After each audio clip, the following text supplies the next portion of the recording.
All right, hope everyone's having a great day. I'm getting this out really late. Been doing a lot of things. I do apologize. Freedom Tower, we're looking at, but most importantly, David Haslam Childs, the one architect who created the Freedom Tower. I got into looking at the shape of this building, and I just really wanted to share with you what I found because that's what I do and what I've been doing all along. And just to show you once again how they are one big happy family, aren't they? We all know that. It's been 20 years, and this is not the time to go over the buildings and everything that occurred and how they had the lights go up shortly after taking them down, right? Or all the memorable areas that they've created now after this has happened, including the memorial site all around there as well. So I'm not going to go over any of that. You guys know so much more than me. And like I said, this is not the time of year, but you can already see the times are very unique, I have to say. Unbelievable. So you guys already know all this. And it reminds me kind of like of the architectural work in Paris of the Louvre, the as above, so below, right? You can see it in the new Freedom Tower. You see the two pyramids coming together as one. And those are the buildings that are above ground. And then you have the as below, which is the older towers that were taken down. So they were two and now they are one. And they are now both as above, so below in both aspects of those, right? I mean, and then I just wanted to look at the shape. That's basically where this all started off because I remember somebody looking at it, I can't remember who, and it's just a very unique building, you have to say. And so the shape of this building is the square antiprism. That's what it's called. But when you look at other things, Rubik's Cube, yeah, they've made the similar shape, right? Absolutely. It's a square at the top and it's kind of like spun with pyramids going up and down. And it kind of starts to look like when you type in antiprism, you find this shape mixed in there and it starts to look like an obelisk, right? And it reminded me of so many obelisks, but every country has them, and so I'm not going to go over all of that, including shows like The Good Place has an obelisk in one of the last seasons. Boy, they really mess with people's minds on trying to explain what heaven should be and how you should be rated. I'm just saying, it's still funny, but my goodness. Anyway, but the antiprism. This is actually called an anticube because it's not quite the same size at the top as it is at the bottom. So that's the shape there for you. And it got me to typing in anticube as well, and I found the shape that a lot of kids have been given lately. It's to help them concentrate. So it keeps their hands moving as they're concentrating on other things. Very interesting. Just, I don't know, just I'm all over the place today. I do apologize. So the One World Trade Center, now the Freedom Tower.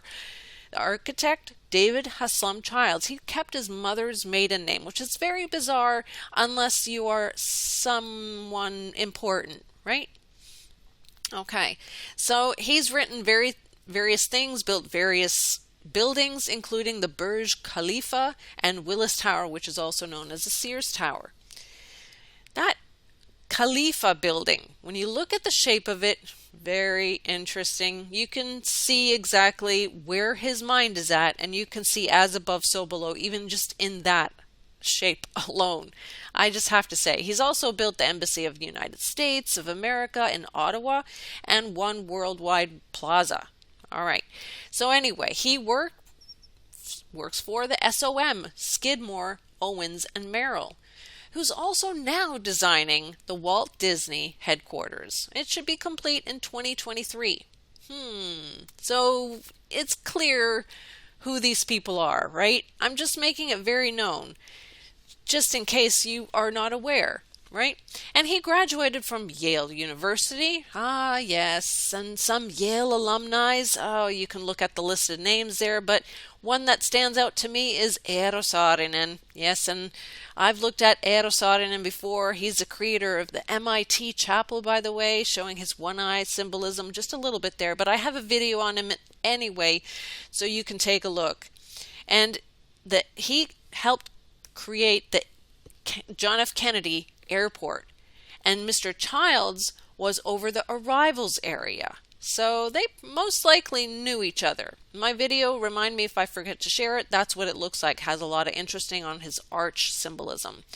And the MIT kind of looked a lot like the Human Fraternity Agreement, the Pope and Imam. I'm going off track here. Mr. Childs, he's also written a book, Marx and the Marxists. So, very interesting, and he also is a part of the Royal Society of Arts. It's very interesting when I see that Stephen Hawkins is there, but when you see that there's two different areas with different names. There's the Royal Society of Arts, but there's also the Fellow of the Royal Society of Arts. And their list of names are Marie Curie, Benjamin Franklin, and David Attenborough. I'm sure you know of all three, and there's so many others. Those are just some that stood out to me, and Stephen Hawkins, of course, and Karl Marx, of course. Notice the hidden hand gesture there? Yeah. Who is the president of this club? The Prince Philip of Duke of Edinburgh was, until now, it is Princess Anne, since 2011.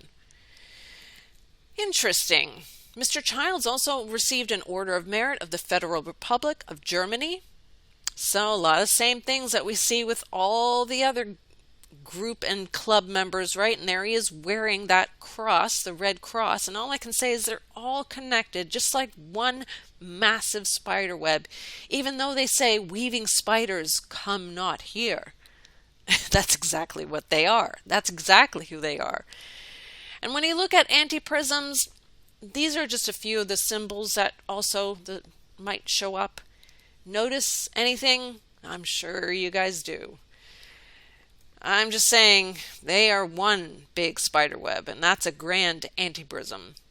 I just thought I'd look at that really quickly and then move on from there. Just always sharing what I'm looking at. That's how I do it. You will know them by their fruits. That's what the Bible says. So don't follow man. Follow Jesus. That's all I can say. All right, I'm going to try and get one more quick one out here. I do apologize running so late. God bless you guys, and have a great day.